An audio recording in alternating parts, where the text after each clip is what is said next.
everyone, welcome back. I've got a guest today who's joining me who knows a ton about hormones. She's one of my go-to hormone experts that I honestly rely on to better understand the landscape that is the complexity of hormones, especially women's hormones. But I think we're going to maybe touch on, you might hear the word testosterone thrown in there today a little bit.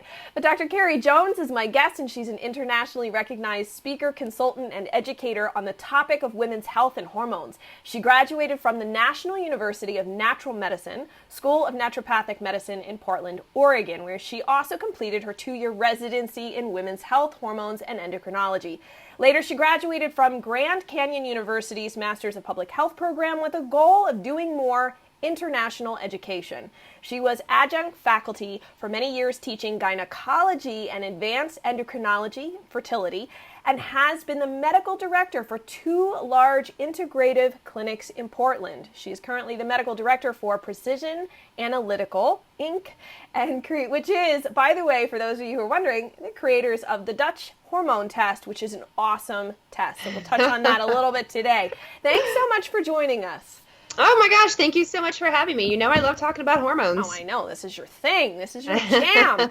So, all right, let's dive into this whole thing about how hormones and the cycle of hormones can play a role in skin flares. We'll start at kind of like the 2,000-foot view, and then I think we could dive deeper from there. So I tell women, have you ever noticed your skin looks good in the first part of your cycle and looks bad in the second part of your cycle? And it doesn't matter if it's a rash, if it's eczema, if it's acne.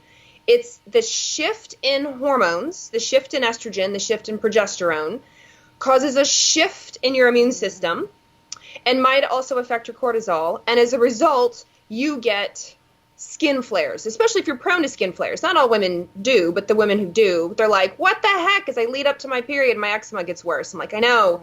The up-down of the hormones causes an up-down of your immune system, and that shifts the balance, causing skin issues. So essentially, the hormones are almost acting like a switch, so to speak? Switch, or maybe a little like an instigator, you know? So if you're really out of balance, if your estrogen is really out of balance compared to your progesterone, and you already feel PMSy, or maybe you have heavy periods, maybe you have clots, maybe you grow things like fibroids or polyps, you're already at an imbalance. And if your skin is already set up to be imbalanced, now it's just going to make it worse. Your eczema is going to happen, worse. Your psoriasis is going to flare, worse. Your acne is going to get worse, because you already have this propensity to worseness because hormones are somewhat out of whack. Interesting. So you mentioned about estrogen and maybe some of these other hormones and the immune system. Yes. So how is that tied together? Absolutely. So one thing in particular, this will make it, this might hit home for a lot of people. So when you make an estrogen, you have to detoxify it out of your body. But it's kind of like, it's like getting water out of your bathtub and then out of your sewer drain. But if you have a clogged up sewer drain and you have a clogged up bathtub, then the water is going to overflow. So it's the same thing. If you have, your intestines, your GI, your microbiome is not working that great, maybe you're prone to constipation. And then on top of it, you've got some liver issues, not like disease. I'm not talking like cirrhosis, but like just a clogged liver. You've got a lot of chemicals and a lot of stuff that you're working through. Then what's going to happen is it's going to recirculate your estrogen. And when you circulate your estrogen, it just puts more pressure on your immune system that can increase the risk for autoimmune. And then on top of that, the estrogen that does get recirculated is potentially what we call a reactive oxygen species, which is a fancy word. But really, we don't want anything reactive. We don't want, right? We don't want reactive skin. We surely don't want these reactive oxygen species that estrogen becomes. And so the more of those you have, the more your water overflows out of your bathtub, then the more skin trouble you might get. Oh, wow. Okay, so let's think about this just for a second. I want to break this down for everybody. Yeah. You've got these, and I believe what you're referring to, too, is like estrogen is being released through the bile in a deactivated form, but then it touches base with some of the microbiome as it's passing through, and some of those bugs have the capacity to reactivate estrogen with beta-glucuronidase, which is an enzyme that some of these bugs have. And so your body reabsorbs it. So Yes. this reabsorbed estrogen is not the same, essentially it's not really the same estrogen as it was before. It's slightly shifted. It's well, actually, so when you come into the liver, you get changed into a different estrogen. So it's a two part estrogen problem. So if you come into the liver, you go from your normal estrogen to the reactive oxygen species. So you get so there's your first conversion. Now, if you can't get out, if you can't get deactivated, if your liver is clogged, so to speak, if it's got a lot of, it's working to process a lot of other chemicals and things, then those get sent back out and they recirculate. So first and foremost, you have estrogen, it converts into the next step, but the next step is actually rather toxic. So our goal is to get it to go to the next step, which is phase 2, and then the next step, which is what you were saying, the bile, the beta-glucuronidase, the microbiome, and you want it out. You essentially want to poop it out, right, in a bowel movement. But what happens is if you get reabsorbed, so not only do you have those reactive oxygen species in the liver end, but now you have excess estrogen being reabsorbed in the intestinal end, and you just put all this load on your body, right? So it's just adding more to your weight scale. And so now the load that your body has to handle goes up and up and up. And that's just estrogen. That's not like other things that you may have quite the load with. And so this would create a state of estrogen dominance, correct? Yes. Yep. Absolutely. Because it's estrogen that's been tagged to go, and instead it gets reabsorbed. So it's like when you take your trash out and put it at the curb, if your kid goes out and grabs the trash and pulls it back in the house, it's the same thing, right? Like you didn't want it in the house. It's supposed to go out. And if you keep doing it, if you just keep bringing the trash back in the house, now you have a trash problem in the house. It's the same thing in your body. Now you have an estrogen problem in your liver or circulation or your tissues or your breasts or your uterus or your skin, and you have all sorts of issues. You have all sorts of problems. I'm imagining a really stinky house, by the way. Right, exactly. And people feel that way. They're like, Yeah. I feel toxic, or I feel clogged up, or I feel, my skin is just not as healthy as it could be. I feel like my skin looks older or looks unhealthy or looks aged or, what have you. And again, this is just a tiny part. Obviously, you have such amazing people you're interviewing who's pulling multiple spokes on this bicycle wheel of skin. But a lot of women resonate with that, like, wait, I have PMS. I have tender breasts. I get heavy periods. I have, maybe PCOS. I have endometriosis. I have fibroids. And I have all these skin issues. I didn't realize they were correlated. Yeah, and the other piece to it is there's a heck of a lot of itchiness. Itchiness is one of the main complaints. Not everybody has horrible itching, but some people have itching that will literally keep them up at night where they can't sleep. Yes. And this is explain to us how this is Can connected. be, especially through histamine. So if we think of histamine is, for those people who have allergies and they take an antihistamine, they take a Claritin or, something like that, Zyrtec, Benadryl, like all these things are antihistamines. And if you have an itch, you oftentimes will be told to take one to help reduce the itch feeling. But estrogen will increase the histamine in your body. So if you have all this excess estrogen floating around, what it will do is it will slow down the breakdown of histamine. So maybe you have histamine is meant to be broken down and destroyed, and instead it doesn't. It just keeps recirculating. So now it's a lovely picture. Now not only are you PMSy with heavy periods and tender breasts, but you itch and have all these skin issues. It's not fair. Oh man, that is a really big load, and you're actually painting an awful picture for people that are, well, not awful, but you understand what I'm saying. Yeah, Like, this is an awful scenario to be in. Yes. And it's a lot of women will hear this and go, oh my gosh, I did not realize all that was connected, and I have all of those things. Check, check, check.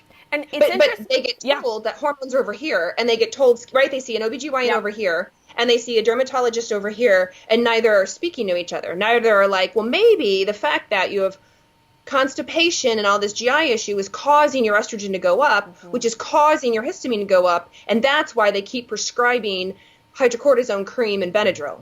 Well, and the other piece to it is a lot of people also say, okay, maybe I should go on a low histamine diet. So they're trying to control the issues from food. But from what you're describing, even if you manipulate the food that you take in, and say you take out things like fermented foods and cheeses and all sorts of stuff, that's not going to really, that might not help. It may help to a degree, Yeah. but it may come and go. So you may, because women, ladies, when we cycle, so this is for a woman who gets a period, when you're bleeding, when you have your period, your estrogen's quite low. And then right before you ovulate, so right mid-cycle, so let's pretend like days 12, 13, 14, somewhere in there, your estrogen rises really high, and then it comes down, and then it rises again. So you have these two humps in your 28-day cycle, roughly. This is just average. And so women will say to me, I feel like my skin sometimes is cyclical, right? Like I always have it, but I seem to flare, and then I flare again. And it's so constant that they don't realize, like, oh, it's flaring at the estrogen surge right before ovulation, and that's causing the histamine issues. Even though they go low histamine, it's the go low histamine might help for a week, and then they're like, I'm low. I didn't cheat at all. I don't understand. Like, it's not your fault. It's normal biochemistry. Your estrogen went up because estrogen going up stimulates ovulation. That's normal. But what the problem is that you also have histamine. It affects your histamine, which then affects your skin, and maybe your allergies. You know, a lot of women will say, it makes me stuffy or very sneezy or makes my eyes itch. And so, if you're having, goodness, this is like a double-edged sword here, then is there a way to circumvent, aside from saying, okay, now we've got to obviously deal with the gut? I mean, you have to, and you also need to support the liver, because those two are taking a huge, they're a huge part of this puzzle. Right. But what do we do about the histamine? So it's increasing histamine. Is there any way, aside from just taking Claritin or Benadryl or something like that, to at least support things? So there's definitely a lot of sort of natural antihistamines, right? I mean, obviously reducing your chemical load, like listening to all of your other speakers who talk about chemical load and toxicants and stuff that we put on as makeup and on our body and things like that. Alcohol has a huge impact on our histamine. But things like vitamin C, things like quercetin, it starts with a Q, quercetin. There's something else called bromelain. There are these natural antihistamines. Curcumin, very anti-inflammatory. And so sometimes as I'm working with women, I'll say, okay, look, temporarily as a Band-Aid, like let's go on these things to really help get the histamine cycle under control. And that's just a small part. I mean, it can be much bigger than that, but it can definitely be at least a start for women. And can I just ask, because somebody may be wondering, like, why exactly would high estrogen increase histamine? Oh, yeah. So histamine's broken down by something called DAO. So DAO is the enzyme that, it's like the garbage disposal for histamine. It breaks it all down. But estrogen blocks that. And so instead of histamine going to the garbage disposal, it just bounces off and goes right back up in circulation. Yeah. And it's interesting because they sell the DAO enzyme as a supplement that some people will try, and they'll notice that they really don't see much improvement. Sometimes they'll feel better, but other times they don't. So would this be one reason why they might not feel better even supplementing with that? Yes, or they'll feel better temporarily. Like she'll say, I felt better for 2 weeks and then all my symptoms came back. Like it's possible you were in the early part of your cycle 2 weeks where your estrogen is lower, and then it went higher, and so the pressure came up, the pressure went up. And especially women who maybe don't, who eat a lot of high histamine foods and don't realize it. Because there are women who don't know what histamine is. They know it maybe from a nose-eye allergy type, spring allergies. They're like, oh, I take my Claritin in the spring because of my allergies, but they don't realize that it affects itchiness, it affects cramps. Histamine is a very big spasmodic, which is, it causes spasms, things to cramp up. So menstrual cramps, endometriosis cramps or spasms, it can make those worse.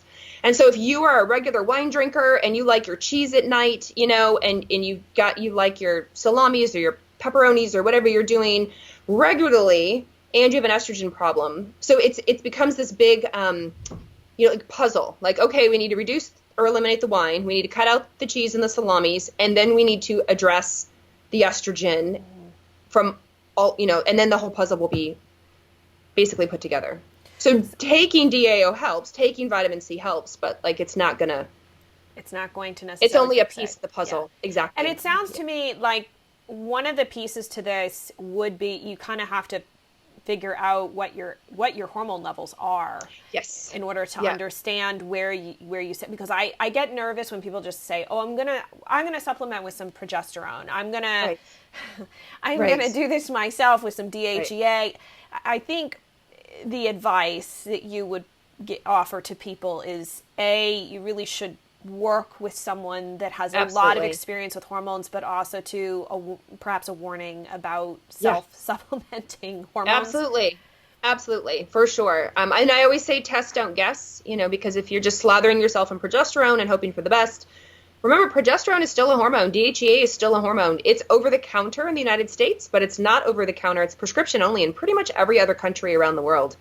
We're just a little more liberal with it. And you can do a lot more damage than good. And I hear it a lot from women who go, "Oh my gosh, my neighbor told me to take progesterone, so I ran to the store and got it, or bought it off Amazon, and I had all these side effects. I got acne, I got bloating, I got, my breasts swelled." I'm like, yeah, because too much progesterone can actually cause water retention.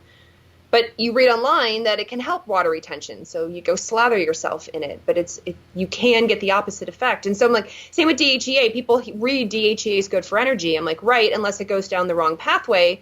Now you get cystic acne and hair growth in places you don't want, and hair loss and anger. Oh, nobody wants that. Nobody wants that. No. Ain't nobody want that. No. Well, so another piece to this is also the stress hormones, because having lived with skin issues, like when I had my eczema on my hands, it was not only frustrating, it was embarrassing. And when I couldn't sleep, I felt awful the next day. And then you're itching, and it's just this awful cycle of shame and all sorts of things, which clearly messes with your stress response. Yep, absolutely. And so what's your take on how the stress response from a hormonal perspective could also potentially be tied into some of these skin issues? And you see it all the time with women. They'll say, well, men too, but the women will say, I had a lot of stress going on, whatever it is, job, divorce, kids, illness, and all my skin issues got worse. Or I can tell it's been a bad day because my eczema flares really bad, really badly. My week has been super stressful. I'm all broken out, I need to calm down because I'm super broken out. So high cortisol, which is our stress hormone, or low cortisol can absolutely affect skin. It's like Goldilocks. We need it right in the middle. We need it just right.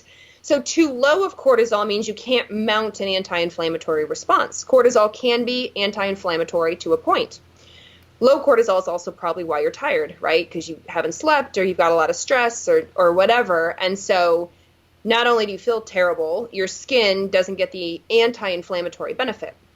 When your cortisol's too high, so you're fight or flight, you're ramped up, you're dealing with stuff every day, you're like going to the max 10 out of 10, then that too much cortisol can actually be hurtful, can be pro-inflammatory. It can push and destroy tissues. It can break down tissues. It can break down collagen. And we don't want that either when you've got skin issues. And so either way, you have to be really careful with cortisol. Yeah. And one interesting case I came across recently was a friend of mine who has a lot of skin rash issues.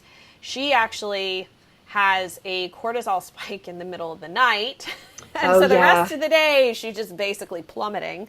Yeah. And really doesn't feel well during the day. So is it also possible that the cycle or the pattern by which your body's producing this could also, is also something we need to consider, not just high, low. And the other part too is a lot of times if you do go to the doctors and they test for cortisol, they're looking at like a single serum value. One spot in time.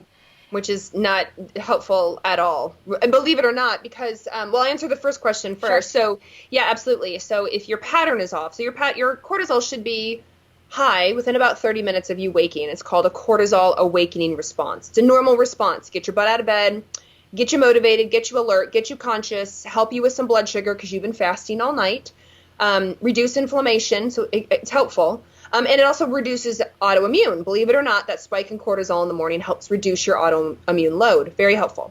But what if you're the opposite? What if you are like the typical parent who is tired in the morning, but you're high at night because your kid's gone to bed. You now have a second wind. You finally have a couple hours to yourself. And so you go, go, go. Now it's 11 or midnight and you're like, okay, I need to go to bed. But you've been ramped up and doing stuff for the last hour, 2, 3. And so we call it a flip curve. You're too low in the morning and too high at night. Now you feel terrible. You don't have any energy. Your mood's terrible. And it definitely affects your skin just like it affects everything else. Your gut, your hormones, all of that stuff. But the other question in blood, so your hormones are like children. They can't be unattended at any time. They have to be attached to a bus, and the bus drives them around the bloodstream. So the majority of your hormones are bound up on this bus, and a very small percentage are free. And so if you draw your hormones in the blood, like cortisol, let's say your level's a 10. What you don't know is if it's 10 on the bus, which means it's not free. You don't know if it's 9 on the bus and 1 free, and you don't know if it's 9 free and 1 on the bus. And it's free. It's the free cortisol that binds to receptors and does the things. It's the active form. So that's why it's not that helpful. And so initially, what would be a better, for those listening who are not super familiar with this, or maybe they know that there's like saliva testing out there, what in your experience has been a better way to look at the cortisol response? Right. So when you're looking for that cortisol pattern, you can do it in 2 ways. You can do it in saliva and you can do it in urine, or it's dried urine, which is basically like urinated on little pieces of filter paper throughout the day. Now, the bonus to the urine, though, is not only do you get that pattern in the day, but you also get your total production that you don't get in saliva. And so in urine, you get like, are you even capable of making cortisol, yes or no? And then how much of it is free and available? The other cool thing you get out of urine is how much is getting deactivated. Because some people think their cortisol is really low because they can't produce it. We run the urine test and we find out not only can they produce it, they just deactivate it. Treatment's totally different. And so it's just some people, like they have a shutoff valve all the time. And so they're tired. They feel terrible. But production is not the problem. So we get more information out of the urine test. But to get a pattern, you can do it out of saliva. That's definitely an option. You just miss some of the other key points.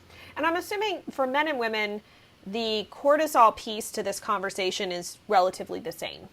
Yes. Yeah. But when we talked about the estrogen piece, does that apply to men at all? Or is men sort of a different... They're a little bit different because they don't cycle. I mean, we jokingly say, sometimes I'll say to my husband, like, are you PMSing? You seem like you're PMSing. So men make sperm on about a 70 to 75 day cycle. So they do cycle in that regard. But like clear cut up, down, like women do, it's a lot blurrier. So they don't react to the hormones up, down like women do because they don't have that extreme up, down. Men totally make estrogen. Men absolutely can be estrogen dominant, and it can affect their skin, but they may not notice a cycle about it. But they will for sure notice the cortisol, just like women will, because the cortisol will affect their sleep, their energy, their immune system, their inflammation, all of that, just like women. And so would estrogen dominance in a man be considered like low testosterone, or are there similar symptoms? Okay. Yeah, very similar symptoms. Men with a high estrogen will tend to like get breast development. Like that, people call it man boobs, but it's formally called gynecomastia. Men will get belly fat gain. So instead of like their arms or their thighs or their backside, they'll get more of that like beer belly look, whether or not they drink beer. They'll have mood issues. They're less motivated, more depressed. They will have erectile issues. So it's very similar to that low testosterone typical symptom, but estrogen can do it in men. All right, so it basically sounds like either way, if you do suspect, and if somebody's listening to this and they are like, whoa, this sounds a lot like me, it would probably behoove them to actually look into getting their hormones checked and figure out, because this is a big piece to things. I think we assume hormones just have to do with, do we have a period? Am I in menopause? We don't realize the deep connection between how hormones, like the interaction between histamine balance. And one question for those people who have psoriasis. So, obviously they're dealing with some sort of autoimmune issue. Do you know of any connection between, is it that maybe psoriasis, there's an increase in psoriasis, or maybe estrogen could be a trigger to see an onset of psoriasis or anything like that? I I don't necessarily see estrogen as sort of like a cause, like I got psoriasis because my estrogen was high. But I absolutely have my psoriasis patients say to me, my psoriasis gets bad when I'm PMSing or near my cycle. Like they can often, if their hormones are a mess, they will be able to pinpoint it for me. Like I have psoriasis, but it's real bad here. And then we'll look on their, menstrual chart, or they'll start charting it for me and they'll go, oh, interesting, it's PMS time. Or, oh, interesting, it's right before ovulation and PMS time. Or what will happen is sometimes menopausal women will go on hormone replacement therapy. They'll go on estrogen and they'll be on too much. And she'll say, I don't understand. I thought my psoriasis was under control and now it's back. What's going on? I'm like, ooh, it's possible you're on too much estrogen replacement therapy and it's causing you a problem. It's causing you a flare. Okay. Yeah. So it sounds like charting your symptoms and your flares with your cycle would actually be a very worthwhile exercise to partake in, to really see too if this is connected in some way. Absolutely. Same with acne. Same with women who get acne.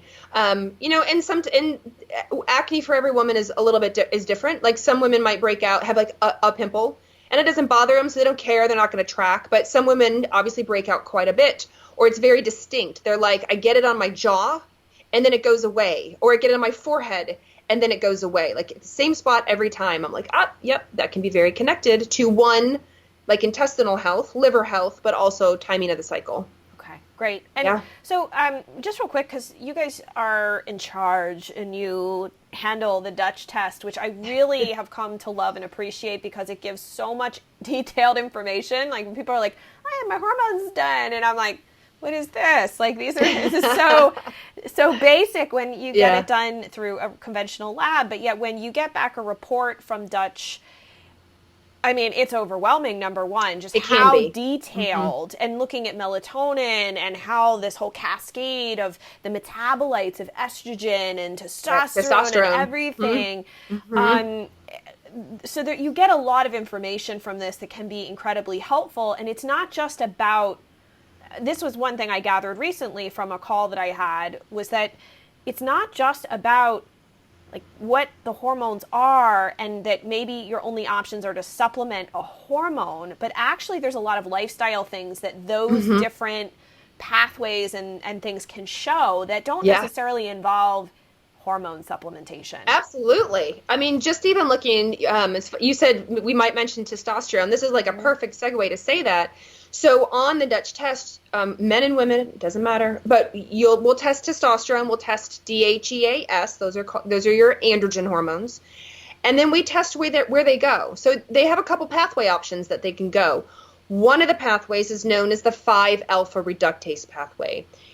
It's the stronger cystic acne causing dark, coarse hair growth in places us women do not want. It's the male pattern baldness, from the crown back. It's the anger and irritation, like that pathway. When it gets upregulated, then she often reports all these symptoms. Now, what drives that pathway? Inflammation can do it. Insulin can do it. So it may have nothing to do, may not have to do anything about her testosterone, but what I do need to do is address her blood sugar and insulin. What I do need to do is figure out where in her body is she inflamed. Is it from her gut? Is it from her food? Is it from mold? Is it from some stealth infection? Is it from the chemicals she's not even realized she uses on her body and in her house every day? Like where is this infection and inflammation coming from? And if I address that, then the alpha pathway calms down, her skin calms down, her mood calms down, her hair comes back. Now, there are supplements you can use in the interim, like a Band-Aid, but it's really great when I can see that pathway and go, oh, I have more digging to do, because from a lifestyle point of view, I know what triggers this. And I actually, because I've learned this from you, you have to be careful too if you read online, like, hey, I think I have estrogen dominance and I'm going to take this one supplement like DIM or sulforaphane or any number of things. I think the wisest thing is you really have to look at the whole picture and be careful, because sometimes if you think you're dropping one, it can actually Raise another. Yes. Mm-hmm. In another way. So again, I just want to caution everybody. The whole point here, I know we always want action steps and things like that. I think we charting your cycle and paying attention to those with symptoms and looking around too at your other symptoms that you're experiencing as well. And then really a test is going to be important. The Dutch test is obviously the go-to option that I always think is one of the best options. But if you then are venturing into addressing it, you want to work with somebody that really understands the full picture of how to support all of the hormone pathways so that you don't end up with something else that you didn't even want. It's so true, because I mean, you and I might have estrogen dominance. We may have all the same exact symptoms, but on testing, we may find out that you actually do need DIM, and I absolutely don't. I need phase 2 liver support. Maybe I need phase 3 liver support. Very, very different. And so if I had taken DIM, I could actually make myself so much worse. But yet we, quote, have estrogen dominance and, quote unquote, have the same symptoms. So I don't understand. Why does DIM work for you and not me? It's because we're very individualized, right? And there's multiple steps in the process. Yeah. So it just depends. Absolutely. Well, and the other cool thing is I just want to say thank you so much for sharing with everybody. If you're interested in checking out the Dutch test and you want to get one yourself, because it's an at-home kit, you can get actually $50 off a Dutch Complete or Plus if you use the coupon code SKIN50. And we're so appreciative of that. Thank you for being so generous and making it easy for people to get access to this type of information, because I mean, I've actually had that test done on myself a couple of times, and I've had friends and clients that have utilized it, and you just get so much information back that you don't feel like you're flying blind anymore, which is so nice and comforting, especially when you feel like, oh my gosh, I'm so out of sorts. I don't know what to make. I just don't feel well. Right. Just tell me what to do, and you can actually create a plan that works. And especially when you've gone to your doctor, let's say, and maybe they're very conventional, and they're like, well, I ran blood tests and it's normal. You're normal. And you're like, no, do you see my skin? Did you listen to my symptoms? Like, I'm not normal. There's something wrong.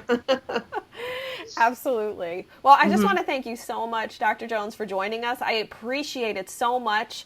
And everybody check out thedutchtest.com. It's a great resource. And you guys also have a lot of resources on the website. And then you have a great Instagram account, tons of education. So if you guys are on Instagram, make sure to go check her out. We're going to put all of the links below this. Thank you so much for joining us. I appreciate it.